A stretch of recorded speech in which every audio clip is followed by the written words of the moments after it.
O atual presidente do Brasil e candidato à reeleição, Jair Bolsonaro, justificou o orçamento secreto como instrumento criado em razão de seu governo não ter entregue ao Congresso ministérios estatais e bancos.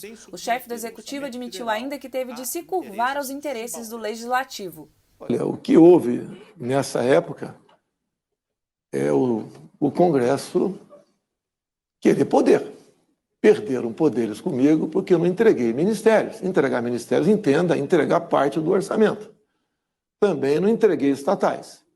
Onde se viu, nós vimos os absurdos que aconteceu, por exemplo, na Petrobras, nos Correios, na Caixa Econômica, no Banco do Brasil.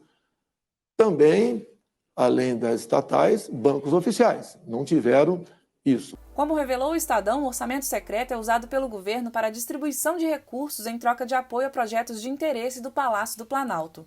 Em entrevista promovida pelo Estadão e pela Rádio Eldorado, em parceria com um pool de imprensa formado ainda por SBT, CNN, Veja, Terra e Rádio Nova Brasil, o presidente afirmou que o orçamento não é secreto e que secretos são os nomes dos parlamentares. A sabatina substituiu o debate que ocorreria entre Bolsonaro e o ex-presidente Luiz Inácio Lula da Silva, candidato do PT. Logo na chegada ao estúdio do SBT, Bolsonaro criticou a ausência do adversário a quem chamou de outro lado. O outro lado se esconde, criam fake news.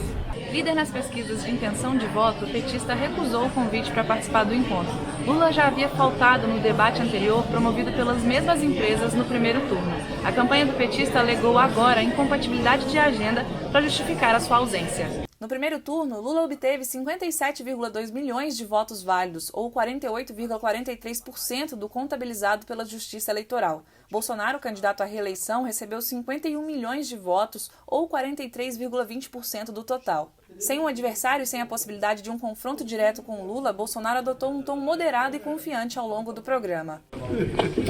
O presidente afirmou que o Congresso buscou uma forma de participar do orçamento e admitiu que a emenda de relator foi discutida com os ministros Luiz Eduardo Ramos, à época na Secretaria de Governo, e Paulo Guedes. No entanto, ele negou que a iniciativa tenha partido do Planalto. Tanto é que, se houvesse participação do Executivo, eu não teria vetado a proposta da criação deste orçamento, que, na verdade, não é secreto.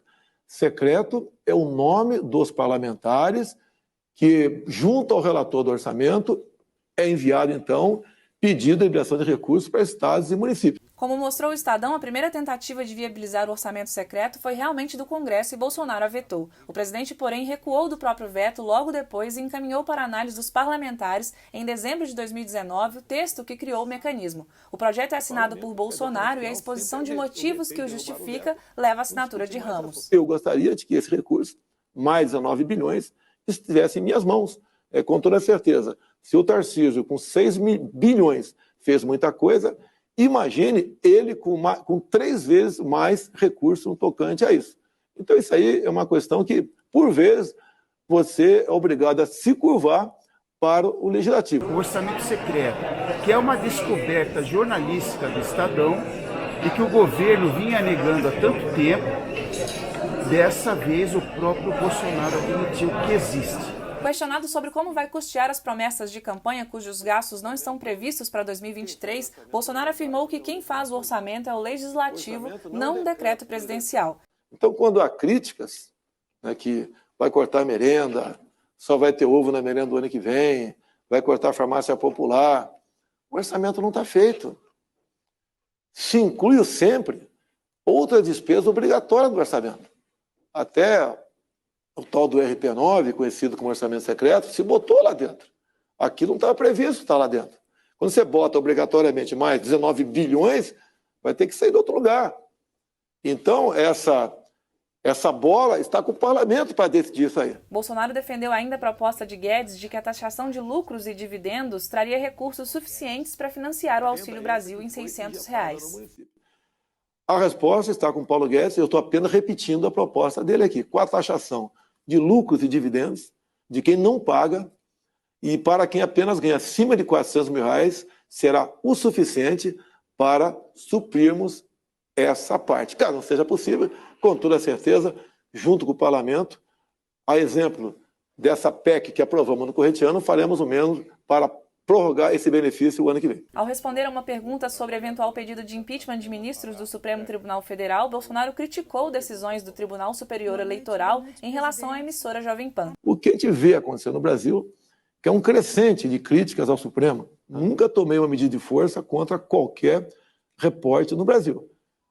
Nunca tentei derrubar a página de quem quer que seja, desmonetizar a página de quem quer que seja, e sempre aceita isso, muitas vezes sofrendo fake news, inverdades e calúnias, mas não busquei atingir o que é a alma da democracia, que é a liberdade. O presidente ainda se posicionou contra medidas legais de combate às fake news. E eu entendo que o melhor controle da mídia é deixar a mídia livre. Nas considerações finais, Bolsonaro deu destaque à pauta de costumes ao se posicionar contra a legalização das drogas e a ideologia de gênero. Ele claramente estava acenando para o eleitor do centro, para o eleitor que é um pouco avesso a radicalismos, né? E isso ficou bem evidente na forma como ele se conduziu durante a entrevista, né? Mesmo nas perguntas mais difíceis, ele em nenhum momento alterou o tom de voz dele, em nenhum momento ele foi mais duro com nenhum jornalista, como já aconteceu em um debate anterior, né? Ou seja, ele tentou de todas as formas passar tranquilidade e serenidade. Apoiadores do presidente acompanharam de perto a entrevista e elogiaram a participação de Bolsonaro na reta final da corrida eleitoral. Eu fiquei muito satisfeito com as perguntas e respostas que foram feitas aqui.